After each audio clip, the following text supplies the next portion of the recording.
नमस्कार दोस्तों, स्वागत है आपका कक्षा 10 सामाजिक विज्ञान के 4 नंबर वाले सभी महत्वपूर्ण प्रश्न उत्तर में। दोस्तों, हम एमपी बोर्ड 2024 के जो वार्षिक पेपर होने वाले हैं कक्षा 10 के, उसमें जो 4-4 नंबर वाले प्रश्न आएंगे वो सारे प्रश्न आज हम करने जा रहे हैं। तो चलिए बिना देर के स्टार्ट करते हैं।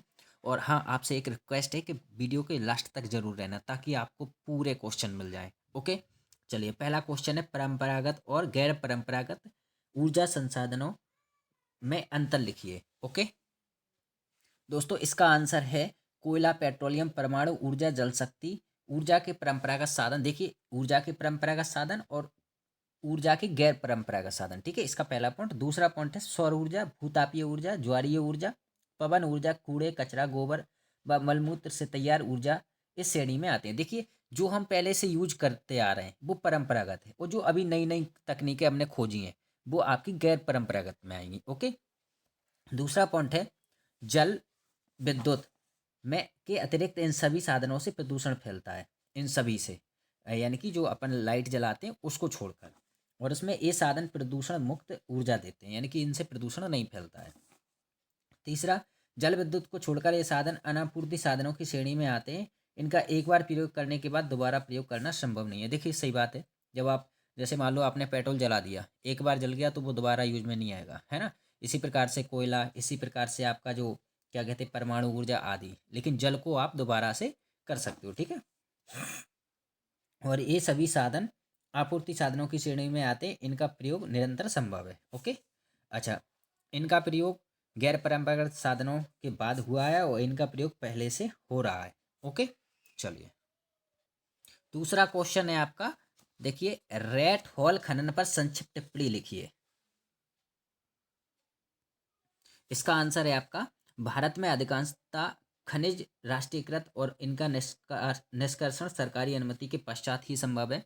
उत्तर पूर्वी भारत के अधिकांश जनजातीय क्षेत्रों में खनिजों का स्वामित्व व्यक्तिगत व समुदायों को प्राप्त है। मेघालय में कोयला, लोयस्क, चूना पत्थर व डोलोमाइट के विशाल निक्षेप पाए जाते हैं। जोबाई व चेरापूंजी में कोयले का खनन परिवार के सदस्य द्वारा एक लंबी संकीर्ण सुरंग के रूप में किया जाता है, जिसे रेट हॉल खनन कहते हैं।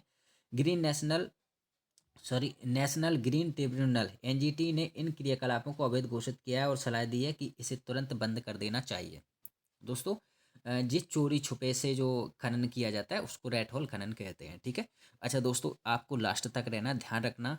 ये सारे क्वेश्चन मैं जो करवा रहा हूँ इनसे बाहर आपका एक भी नहीं जाएगा 4 नंबर का। तो आप 4-4 नंबर के 3 क्वेश्चन आते हैं, यानी कि 12 नंबर आपके कंप्लीट हो जाएंगे। ओके, क्वेश्चन नंबर तीसरा है कोयले के महत्व पर प्रकाश डालते हुए भारत में कोयला उत्पादन क्षेत्रों के वितरण का वर्णन कीजिए।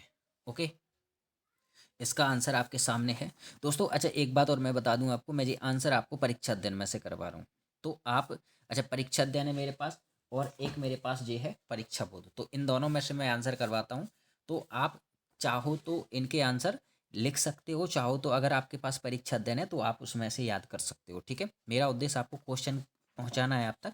तो आप क्वेश्चन देखते ही आप इसके कर सकते हो वीडियो को, और स्किप कर करके देख सकते हो, उसमें कोई दिक्कत नहीं है। ओके, चलिए देख लीजिए इसका आंसर, आप देख लीजिए, मैं पढ़ के नहीं बता रहा हूँ, क्वेश्चन बहुत सारे हैं तो इनका। ओके, ठीक है, देखिए आप, इसका कोई उद्देश्य नहीं है, आप कर सकते हो, उसमें से लिख सकते हो। ठीक है, ये आपके सामने आंसर है, मैं आंसर आपके को प्रोवाइड करवाते जा रहा हूँ। ओके, और बचा हुआ आंसर आपका जे है। ओके, जे वाला है। चलिए क्वेश्चन नंबर चौथा है भारत में सौर ऊर्जा का भविष्य उज्जवल क्यों है, समझाइए। तो इसका आंसर पढ़ लीजिए, आपको जे आंसर दे रखा है। ऊर्जा कारण क्या है, सौर ऊर्जा क्या होता है, सूर्य से प्राप्त होने वाली ऊर्जा, और इसका भविष्य उज्जवल क्या है क्योंकि इसमें भविष्य में बहुत सारी संभावना है। अगर हम इसका प्रयोग करते हैं तो हमें एक तो पेट्रोलियम पर जो हम निर्भर हैं वो निर्भरता खत्म हो जाएगी। हम जो अरब देशों से पेट्रोल मंगाते हैं उससे निर्भरता खत्म हो जाएगी। हमारे यहाँ महंगाई कंट्रोल में आ जाएगी। दूसरी, जो हम इतना ऊंचे दामों पर कच्चा तेल खरीदते हैं वो कम हो जाएगा। पेट्रोल डीजल सस्ते हो जाएंगे। जी बहुत सारे आपके कारण भी होते हैं। ठीक है, तो ये आप इसको तरीका से पढ़ सकते हो। ठीक है, और सौर ऊर्जा की सबसे बढ़िया पहचान है कि ये हर जगह पहुंच सकती है। ठीक है, तो आप इसका आंसर आप लिख सकते हो इनको पॉइंटों के हिसाब से। ठीक है, 4 पॉइंट आप याद कर लेना, बहुत से बहुत 5 कर लेना। ठीक है, क्वेश्चन नंबर 5 है आपका भारत में पाई जाने वाली लोहे एस की 4 पेटियां बताइए। इसका आंसर देखिए, ये 2023 में भी पूछा गया है, इंपॉर्टेंट क्वेश्चन है, इस बार भी आने की संभावना है। ओके, तो ये आपकी देखिए पेटियां मतलब क्या होता है, इसका मतलब होता है कि लोहा कहाँ कहाँ पाया जाता है, कौन कौन से क्षेत्रों में पाया जाता है। तो वो प्रमुख क्षेत्र है जैसे कि उड़ीसा झारखंड पेटी, यानी कि उड़ीसा और झारखंड के जो बॉर्डर एरिया में पाया जाता है, ठीक है। और यहाँ हेमेटाइट लोहे एस्क पाया जाता है, कहाँ पाया जाता है, मयूरगंज और केंदुझर जिलों में पाया जाता है, ठीक है। और अच्छा, जे उड़ीसा में और झारखंड में सिंहभूमि जिले में जे निकाला जाता है। हेमेटाइट लोहा है ना, ये सबसे उच्चतम क्वालिटी का माना जाता है। और दूसरा है दुर्ग, बस्तर, चंद्रपुर पेटी, ये महाराष्ट्र और छत्तीसगढ़ में पाया जाता है, ठीक है। इसमें देखिए आपको जे बेलाडीला पहाड़ी श्रृंखला में अति उत्तम कोटि का हेमेटाइट पाया जाता है। इन खदानों का लोहे अयस्क विशाखापट्टनम पत्तन से जापान तथा दक्षिण कोरिया को निर्यात किया जाता है। यहाँ से क्या है, विशाखापट्टनम कहाँ है जी आपका, जी आंध्र प्रदेश में है, ठीक है। यहाँ से जापान तथा दक्षिण कोरिया के लिए भेजा जाता है, ठीक है। तीसरा है बल्लारी, चित्रदुर्ग, चिक्कमंगलुरु, तुमकूर पेटी। अब जी कर्नाटक की इस पेटी में लोहेस की बृहत राशि संचित है, मतलब बहुत ज़्यादा यहाँ रखा हुआ है लोहा, ठीक है, हमें निकालना है। कर्नाटक में पश्चिमी घाट में अवस्थित कुद्रेमुख बहुत इंपॉर्टेंट है कि खाने 100% निर्यात इकाई है, यानी कि यहाँ से टोटल निकाला जाता है और भेजा जाता है दूसरे देशों में, ठीक है। कुद्रेमुख निक्षेप विश्व के सबसे बड़े निक्षेपों में से एक माने जाते हैं। मतलब क्या है, दुनिया में जो एक जगह लोहा पाया जाता है वो यहाँ सिर्फ यहीं पाया जाता है, कुद्रेमुख में, ठीक है। और चौथा है महाराष्ट्र गोवा पेटी। तो यह पेटी गोवा तथा महाराष्ट्र राज्य के रत्नागिरी जिले में स्थित है, ठीक है। रत्नागिरी जहाँ के आम बहुत फेमस है। यद्यपि यहाँ का लोहा उत्तम प्रकार का नहीं है, यानी कि यहाँ का लोहा जो उच्च क्वालिटी का नहीं है, ठीक है, ये बात ध्यान रखना। दक्षता से दोहन किया जाता है, मारगामाओ पत्तन से इसका निर्यात किया जाता है, ये आपका गोवा में है, ठीक है। ये पत्तन यानी कि बंदरगाह है जहाँ से जहाज अपन खड़े वगैरह करते हैं, ठीक है। तो ये आपका इंपॉर्टेंट क्वेश्चन है। क्वेश्चन नंबर 6, प्राकृतिक गैस हमारे लिए क्यों आवश्यक है, ठीक है। और भारत के प्राकृतिक गैस क्षेत्र एवं उत्पादन के बारे में बताइए। तो इसका आंसर देख लीजिए, इसका आंसर क्या है, प्राकृतिक गैस ऊर्जा एक उपयोगी संसाधन है, इसकी मांग निरंतर बढ़ रही है। इसकी मांग बढ़ने के प्रमुख कारण निम्नलिखित हैं, यानी कि जो प्राकृतिक गैस है इसकी मांग क्यों बढ़ रही है, इसके कारण बताना है आपको, विशेषताएं बताना है इसकी, ठीक है। तो इसका उत्पादन एवं वितरण आसान व कम खर्चीला है तथा संचय के लिए कम स्थान की आवश्यकता होती है, जैसे सौर ऊर्जा, ठीक है। यह पूर्णतः ज्वलनशील तथा गंध एवं कालिक रहित है, यानी कि इसमें ज्वलनशील नहीं होता है, इसमें गंध नहीं आती है, और कालिक यानी कि कार्बन डाइऑक्साइड नहीं फैलता है, ठीक है।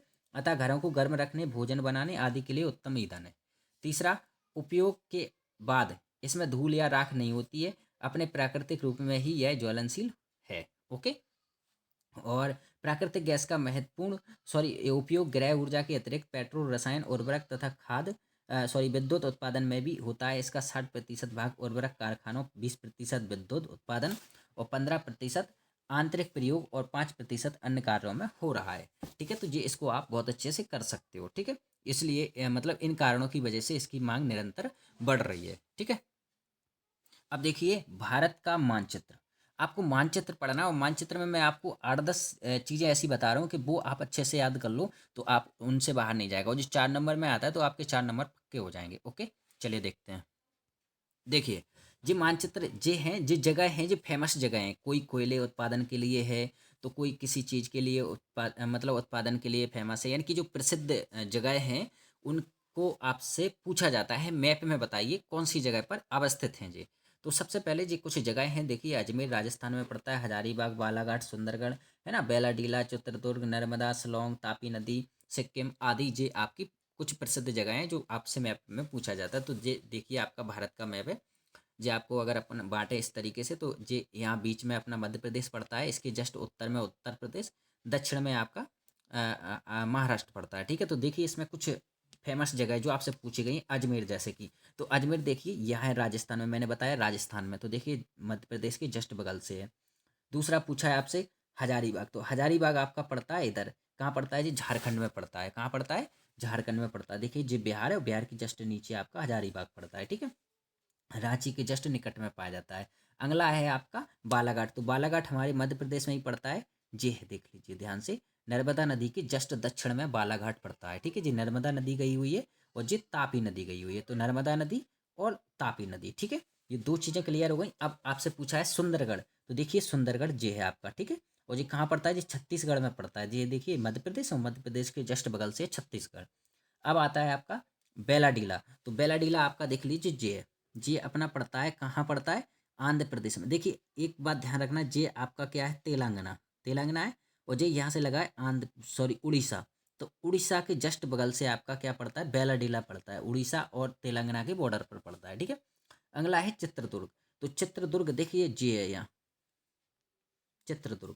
ठीक है, ये पड़ता है अपना छत्तीसगढ़ में पड़ता है। ठीक है, नर्मदा, तो नर्मदा नदी आपको पता है मध्य प्रदेश की लगभग लगभग मध्य मध्य के जस्ट नीचे से अमरकंटक की पहाड़ियों से निकलते हुए इधर से सीधी गुजरात से होते अरब सागर में गिरती है। और तापी नदी अगर आपसे पूछी जाती है तो तापी नदी दक्षिण, सॉरी नर्मदा के दक्षिण में इसके समानांतर बहती हुई, और ये भी अरब सागर में बहती है, गुजरात होती हुए दोनों, और दोनों महाराष्ट्र को छूकर जाती हैं। देख लीजिए ये यहाँ से जा रही हैं। ठीक है, अच्छा अगला है शिलोंग। तो शिलोंग आपको पता है राजधानी है, किसकी राजधानी है आपको पता है, जी है, देख लीजिए मेघालय की राजधानी शिलोंग है। ठीक है, तापी नदी सिक्किम में आपको बताऊं तो सिक्किम अपना ये वाला एक राज्य है हमारा, क्षेत्रफल की दृष्टि से छोटा सा राज्य एक, देख लीजिए ये बगल से भूटान, बगल से नेपाल, ऊपर तिब्बत है, यानी कि 3 देशों से घिरा हुआ हमारा एक राज्य है। ठीक है, तो जी मानचित्र में आपको कुछ पढ़ना है। ठीक है, अगर इसको आप याद कर लेते हो तो आपसे यही चीज़ें पूछी जाएंगी जो मैंने बताई हैं, सिर्फ आप इनको नोट कर लीजिए। ओके, चलिए आगे बढ़ें। एक इम्पोर्टेंट क्वेश्चन और है आपका, क्वेश्चन नंबर 8 है, ऊर्जा के गैर परंपरागत स्रोतों का विस्तार पूर्वक वर्णन कीजिए। अब देख लीजिए जी क्वेश्चन मैं आपको बता रहा हूँ आपका परीक्षा बोर्ड में से, तो आप अगर परीक्षा बोर्ड है आपके पास तो इसमें से कर लीजिए, और नहीं है अगर तो फिर मैं जो आंसर बता रहा हूँ आप उसको लिख लीजिए और इसको याद कर लीजिए, रट्टा मार लीजिए, जी क्वेश्चन तो आपका आएगा 100%, तो इसको बहुत अच्छे से आप करना है। ठीक है, चलिए स्टार्ट करते हैं। ये हमारा क्वेश्चन है, आंसर ये दे रखा है, ऊर्जा के गैर परंपरागत स्रोतों का विस्तार पूर्वक वर्णन कीजिए। ये आपका आंसर है, इसको आप थोड़ा सा पढ़ लेंगे इधर। ठीक है, ये है, आप कुछ आंसर आपका इधर है, देख लीजिए ये दे रखे हैं, सौर ऊर्जा, पवन ऊर्जा, बायोगैस ऊर्जा, ज्वारीय ऊर्जा, भूतापीय ऊर्जा।